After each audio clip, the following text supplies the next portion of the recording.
ইটের ভাটা কিন্তু আপনাদের সকলের কাছেই পরিচিত কিন্তু ঠিক আছে। আসসালামু আলাইকুম, আশা করি সকলে ভালো আছেন। আজকে আপনাদেরকে একটি বিষয় নিয়ে কথা বলার ছিল, ভিডিওটা এই জন্যই বানানো। তো চলুন ভিডিওটা শুরু করা যাক। ইটের ভাটা এই নামটা বা এই কাজটা সম্পর্কে কিন্তু আপনারা সকলেই জানেন। এখন আপনারা যা দেখতেছেন এটা হলো এই ভাটারির সামনের একটি চাষাবাদকৃত জায়গা। এগুলো মূলত ধান চাষের জন্য বলা হয় বা ক্ষেত বলা হয়।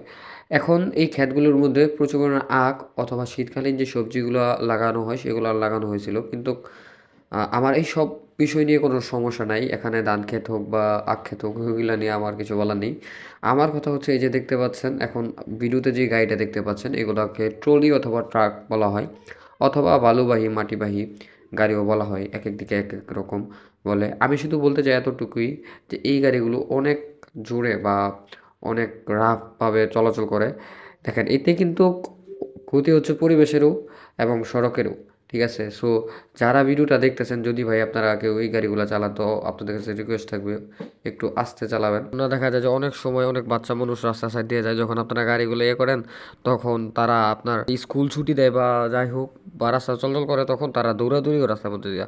আপনারা যেভাবে আসেন আপনাদের, এই যে আমি ভিডিওতে দেখছি যতটুকু, মানে আপনাদের যখন আপনারা চলেন আপনাদের গাড়ির সামনে জায়গা থেকে উল্টো ফাল পারে, মানে কি সিস্টেম বুঝি না। যাই হোক, আপনারা একটু আস্তে ধীরে চালানোর চেষ্টা করবেন, এটা আপনারও পরিবারেরও ভালো হবে। কারণ ধরুন আপনার যদি এই গাড়ির রাফ চালানোর ফলে আপনার একটা ক্ষতি হয়, তাহলে কিন্তু এটার ভুক্তভোগী আপনার পরিবার হবে। ঠিক আছে? বা আপনার দাদু অন্য একজনের ক্ষতি হয়। তো এতটুকুই বলতে চাই।